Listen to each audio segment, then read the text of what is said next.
그리고 사실 저에게 지혜를 주십시오. 또 영감을 허락해 주십시오. 그래야 하느님께서 저에게 말씀하시고 저 안에서 활동하시는 것을 느낄 수 있지요. 하고 이렇게 기도하는 게 저에게도 좀 이렇게 어색하게 느꼈어요. 그냥 주님의 기도하면 성모성하고 영광성하면 그냥 했던 기도니까 그냥 편하게 가는데 지혜를 허락해달라고 그러고 주님의 뜻을 알아들을 수 있게 또 영감을 허락해 주셔서 하느님께서 내 안에서 현존하고 계시는 것을 느끼게 해달라고 이런 기도를 하다 보면 자꾸 안 하게 되고 했던 주님의 기도를 하게 돼요. 그래서 여러분들이 어떻게 해야 되겠어요? 조금 습관이 안 됐겠지만 계속 이 기도를 하려고 집중을 하면서 이렇게 하다 보면 이 기도를 계속 하면서 자기 자신을 보게 되고 이 기도를 하면 어떻게 되겠어요? 여러분들은 서서히 서서히 하느님을 느낄 수가 있어요.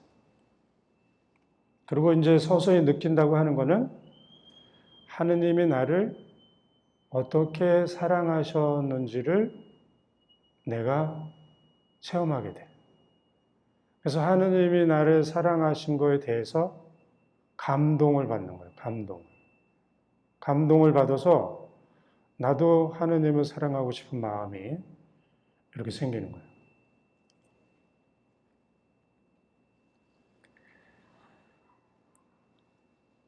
그래서 여러분들이 꼭 해야 될 게 뭐라 그랬죠? 지혜를 청하고 영감을 청하는 거를 계속하는 거예요. 했는데도 잘 안 돼. 그래서 포기하는 게 아니고 지속적으로 청해서 될 때까지 하는 거예요. 그래서 이제 어느 경우는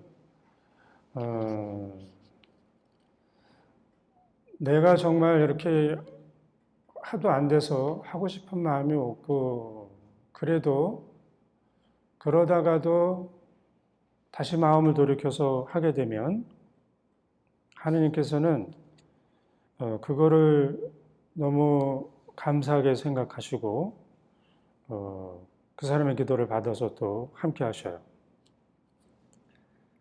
그리고 또 내가 이제 어느 경우는 내가 못 알아듣는 경우가 있어요. 주님의 뜻이. 저도 그런 경우가 있어가지고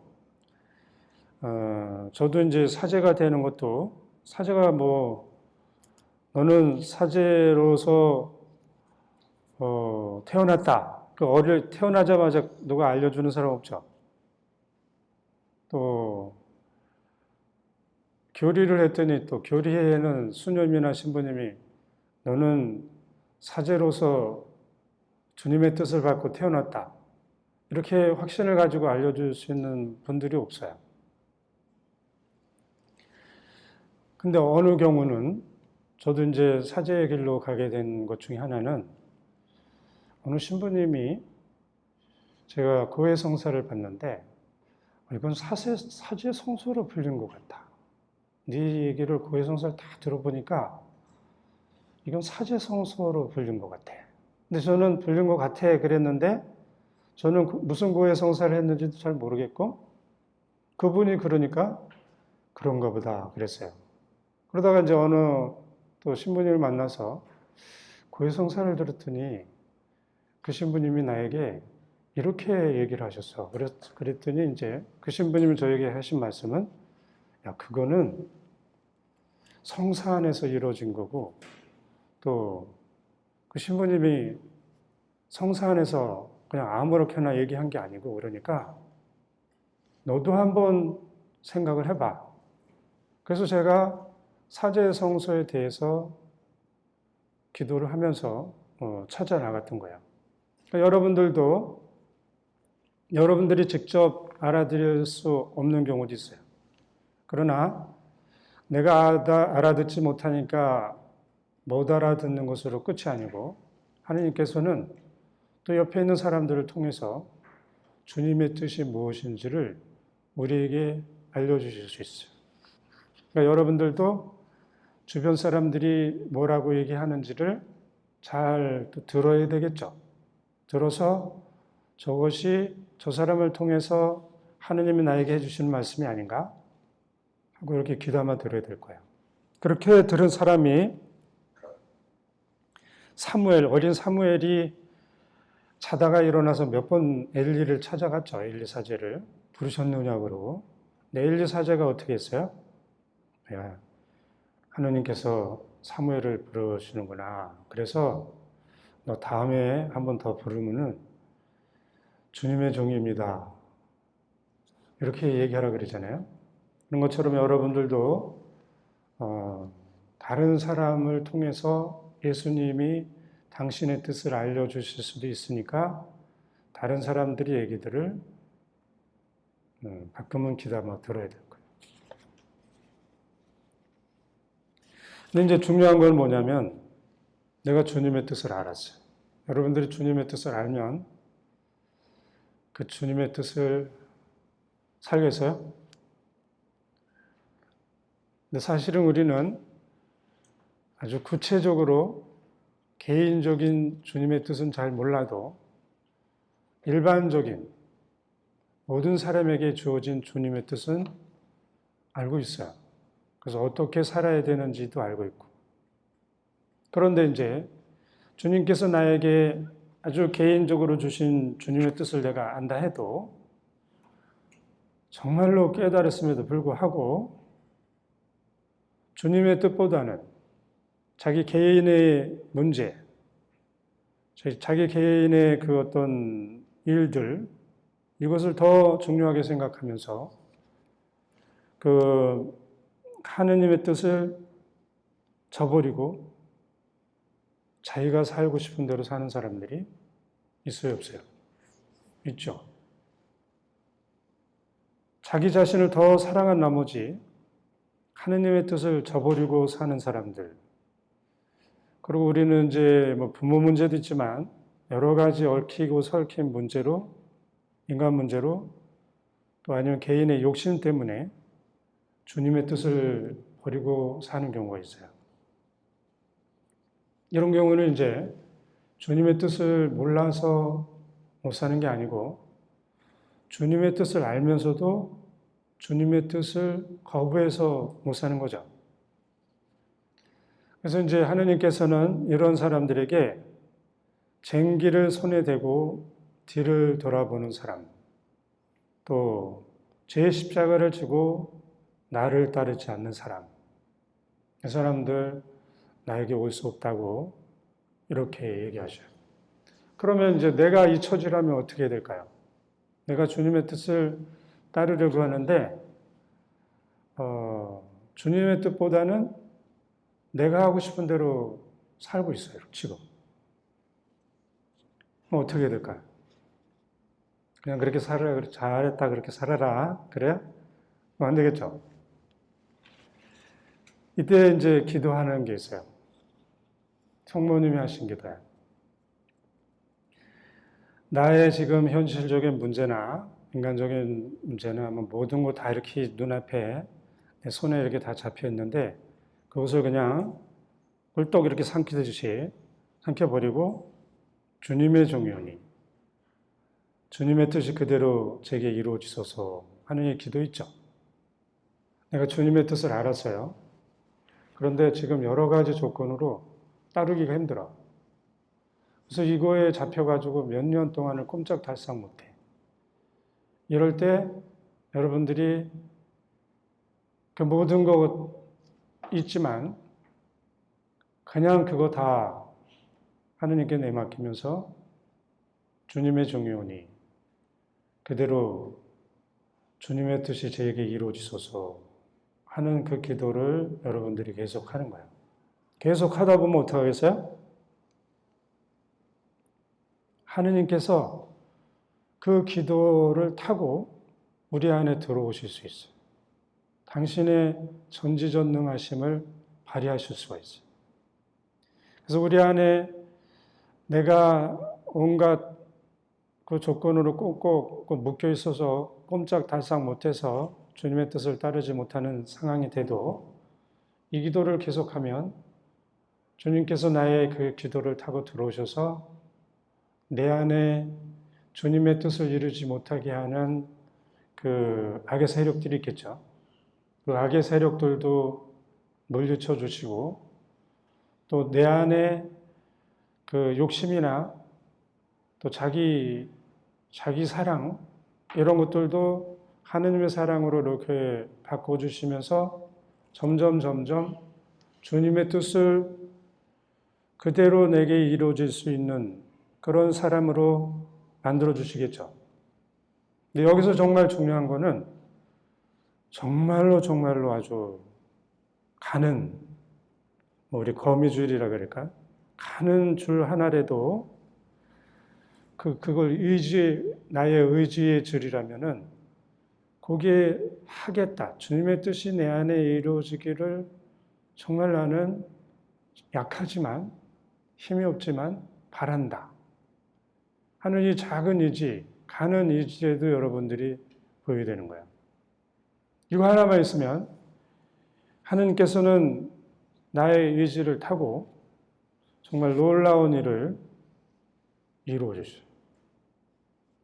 그러니까 이제 내가 주님의 뜻을 알든 모르든 주님을 만났든 안 만났든 내가 평상시 하면서 살아야 되는 기도는 뭐예요? 주님의 종이오니 주님의 뜻이 그대로 제게 이루어지소서. 이 기도를 계속하면서 사셔야겠죠. 이 기도를 시간만 나면 하시는 거예요. 주님의 종이오니 주님의 뜻이 그대로 제게 이루어지소서. 무슨 기도를 하다가도 이 기도를 하고 그러다가 이제 때가 됐을 때 이 기도를 제대로 할 때가 됐을 때 하면은 그 힘이 엄청 크겠죠. 이 기도는 성모님의 기도인 거죠. 성모님이 나자렛에 사실 때 가브리엘 대천사가 나타나서 성령께서 너에게 내려오시고 지극히 높으신 분의 힘이 너를 덮을 것이다. 그러므로 태어날 아기는 거룩하신 분, 하느님의 아드님이라 불릴 것이다. 마리아는 몹시 놀라고 두려웠지만 보십시오. 저는 주님의 종입니다. 말씀하신 대로 저에게 이루어지기를 바랍니다. 하고 기도하셨죠. 성모님이 단 한 번의 기도를 하셨을까? 제 생각에는 성모님도 시간만 나면 하늘을 이렇게 우러러 보면서 주님의 종이오니 그대로 제게 이루어 주십시오. 이런 기도를 하시면서 사셨겠죠. 그러다가 결정적인 순간이 왔을 때, 가브리엘 대천사를 만났을 때 이 기도를 하신 것으로 저는 이렇게 느껴져요. 그래서 우리도 안 하고 있다가 갑자기 어느 날 하는 게 아니고 꾸준히 이 기도는 사실은 하느님께서 아주 좋아하시는 기도인 거예요. 주님의 종이오니 그대로 제게 이루어 주소서. 이거 하느님이 들으시면 너무 좋아하시겠죠? 그러니까 여러분들이 이 기도를 끊임없이 하시는 거예요. 아까 제가 말씀드린 하느님을 만날 수 있게, 하느님의 뜻을 알 수 있게 지혜를 허락해 주시고 영감을 허락해 주시고 주님의 종이오니 그대로 제게 이루어지소서. 이 기도를 하면은 이 기도를 통해서 내가 정말로 의지가 약하고 믿음이 약하고 막 그래도 하느님께서 내 안에 들어오실 수 있어요, 없어요? 그리고 주님의 종이오니 주님의 뜻이 그대로 내게 이루어져서 기도했는데 주님의 뜻을 내가 하느님께서 내 안에 이루시려고 하시겠어요, 안 하시겠어요? 내가 청했기 때문에. 그게 비록 약해도. 그러니까 이 기도를 하고 살면 주님의 뜻이 내 안에 이루어지기 시작하고, 아무리 내가 10년, 20년 동안 내가 주님의 뜻을 알고 따르려고 했지만 잘 안 됐다. 그 사람도 이 기도를 계속하면 주님이 이 기도를 타고 계속 내 안에 들어오셔서 그러지 못한 것들을 제거해 주시면 할 수가 있겠죠. 그래서 이렇게 하시는 거예요. 그리고 이렇게 하다 보면 예수님께서, 하느님께서 나에게, 그러니까 여러분 한 사람 한 사람에게 얼마나 고유하고 또 놀랍고 이 특별한 계획을 가지고 계시는지 알게 돼요. 깜짝 놀라는 거예요. 그런데 한편으론 너무나 더럽고 놀라서 도망가고 싶은 그런 마음도 있지만, 적어도 그 순간에는 저도 이제 사제 성소가 있다. 사제로서 불림받았다. 사제로서 불림받은 게 또 끝이 아니잖아요. 사제가 됐더니 또 무엇을 어떻게 해야 된다. 또 무엇을 어떻게 해야 된다. 그 얘기를 들을 때마다 너무나 감동을 받아요. 근데 이제 실제로 그것을 제 삶에서 실천하려고 그러면은 저는 능력이 안 돼. 그때부터 막 덜덜덜 떨고, 좀 혹시 예수님이 잘못 말씀하셨으면, 이렇게 또 사람을 잘못 택하셨으면, 이렇게 바람으로 또 예수님께 청하기도 하고 그러는데, 일단은 주님의 뜻은 우리를 너무나 놀라게 해요. 감사하게 하고. 여러분들이 그런 계획 안에, 하느님의 계획 안에 살고 계시다는 걸 알아야 돼요. 눈에 보이지 않는 하느님, 이 하느님께서는 지금도 우리에게 넘치는 사랑을 베풀어 주시면서 뭘 원하시느냐면 친구가 되길 원하죠. 친구처럼. 그러니까 하느님이니까, 예, 하느님 감사합니다, 이렇게 아주 경직돼 가지고 하느님과 대하는 게 아니고 친구로서, 또 우리 성경에 보면은 연인으로서, 사랑하는 사람과의 관계로서 다정하게 이렇게 대하시길 원하신다고 성경에 나와 있어요. 그러니까 여러분들도 이제 하느님을 대하는 태도가 어떻게 돼? 하느님은 나와는 아주 관계가 거리가 멀고 우러러만 뵈야 되는 분으로 해서 하느님 이렇게 하는 게 아니고 어떻게 돼요?